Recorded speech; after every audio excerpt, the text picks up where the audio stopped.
Hello guys, welcome to my channel. চলে এসেছি নতুন রেসিপি নিয়ে।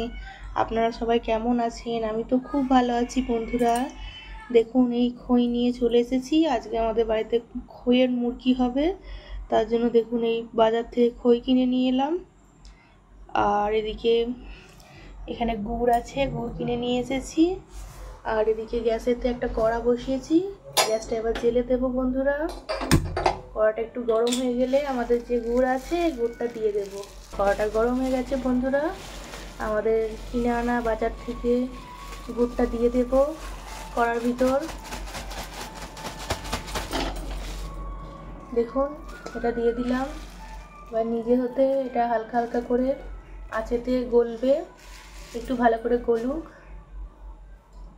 দেখুন, কড়াতে গুড়টা দেওয়ার পর গুড়টা জাল দিচ্ছি, আস্তে আস্তে গলে যাচ্ছে গুড়টা। দেখুন, ভালোই লিকুইড মতো হয়েছে। ভালো করে নেড়ে নেড়ে নিতে হবে যাতে গুড়ে কোনো খিচ না থাকে বন্ধুরা।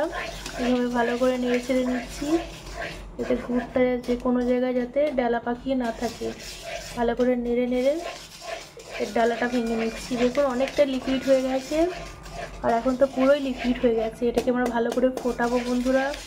ভালো করে ফোটাতে হবে যতক্ষণ গুড়ের গন্ধ যেন না থাকে, এমন করে ফোটাতে হবে। আর একটু চিপচিপে ভাব থাকবে সেরকম করে ফোটাতে হবে, যেমন মিষ্টির রস চিপচিপে হয়ে যায় সেই রকমই ফোটাতে হবে। দেখুন, এভাবে নেড়ে নেড়ে কি সুন্দর জাল করছি গুড়টা।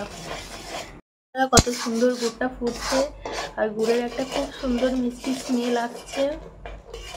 ভালো করে ফুটে যাক, আর একটু ভালো করে ফুটুক বন্ধুরা। যখন চিপচিপ ভাব আসবে, চিটচিট করবে, তখনই আমরা এটাকে নামাবো। দেখুন কত সুন্দর লাগছে। গুড়ের রঙটাও খুব সুন্দর, জানেন? এটা কিছু কিছু গুড় থাকে তার কালারগুলো সেরকম কালো মতন হয়, এটার রঙটাও এত সুন্দর। যে কোনো জিনিস এই গুড়টা দিয়ে করলেই ভালো লাগবে। আর গুড় খাওয়া তো স্বাস্থ্যের পক্ষে খুবই ভালো। মানে গুড় খেলে আমাদের শরীরের যে চিনিটা খেলে যে ক্ষতিটা হয়, গুড়টা খেলে সেরকম ক্ষতি হয় না। গুড়টা খাওয়া মোটামুটি ভালো। জ্যাগরি পাউডার আপনারা কিছু খাবারে যদি অ্যাড করতে চান করতে পারেন, চিনির থেকে গুড়টা বেটার আমার মনে হয়। দেখুন, এই কথা বলতে বলতে গুড়টা খানিকটা ফুটে গিয়ে চিটচিটে ভাব আসবো আসবো করছে, কিন্তু এখনো চিপচিপে ভাব আসেনি, জানেন? হ্যাঁ বন্ধুরা, এই চিপচিপে ভাব এইমাত্র দেখলাম এসে গেছে। এবার আমরা গ্যাসটাকে অফ করে দিচ্ছি আর ভালো করে নেড়ে নিচ্ছি। দেখুন কত সুন্দর লাগছে দেখতে গুড়ের রঙটা। তো ভালো করে নেড়ে নেড়ে নিচ্ছি হালকা করে, যাতে কোথাও না জমে যায় গুড়টা, সেই জন্য ভালো করে নেড়ে নেড়ে নিচ্ছি। দেখুন, গুড়টাকে এবার ভালো করে খুন্তির সাহায্যে নেড়ে নেড়ে আমরা ঠান্ডা করছি, কারণ ঠান্ডা গুড়ে না মুরগিটা দিলে মুরগিটা তো নিয়ে যাবে। একটু ঠান্ডা করে নিচ্ছি বন্ধুরা। আমাদের গুড়টা অনেকটাই ঠান্ডা হয়ে এসেছে। আমরা বাজার থেকে যে খইটা কিনে এনেছি সেটা এবার গুড়ের মধ্যে দেব আর ভালো করে মিক্সড করব। দেখুন, অল্প অল্প করে দিচ্ছি আর অল্প অল্প করে মিক্সড করছি বন্ধুরা। ভালো করে এবার মিক্সড করে নিতে হবে। দেখুন, এইভাবে উপর থেকে নিচ অবধি ভালো করে মিক্সড করে নিচ্ছি। মুরগি তো প্রতি বছরই হয় বাড়িতে, ভালোই লাগে খেতে বন্ধুরা। আপনাদের কার কার মুরগি প্রিয় আমাকে জানাবেন। হ্যাঁ, এই দেখুন পুরোটাই মিশিয়ে দিচ্ছি। প্রথমে অল্প একটু দিয়েছিলাম, এখন পুরোটাই মিশিয়ে দিচ্ছি বন্ধুরা। অল্প অল্প করে না মেশালে তো হচ্ছে না, বলুন। পুরোটা একসঙ্গে তো দেওয়া সম্ভবও নয়। দেখুন, এরা উপর থেকে নিচ অবধি ভালো করে নেড়ে চেড়ে মিক্সড করতে হবে।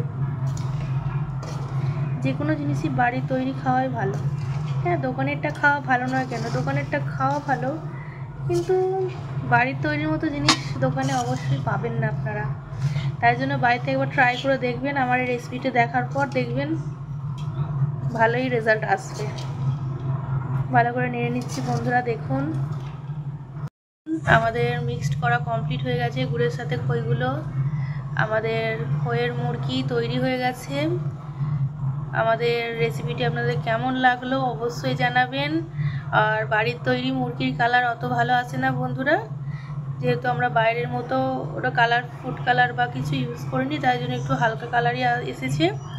ভিডিওটি ভালো লাগলে চ্যানেলটি সাবস্ক্রাইব করে পাশে থাকুন। পাশে থাকা বেল আইকনটি প্রেস করুন যাতে আমার ভিডিওর নোটিফিকেশান আপনার কাছে গিয়ে পৌঁছায়। ধন্যবাদ বন্ধুরা, এতক্ষণ ধরে আমার ভিডিওটি মনোযোগ সহকারে দেখার জন্য। Thank you.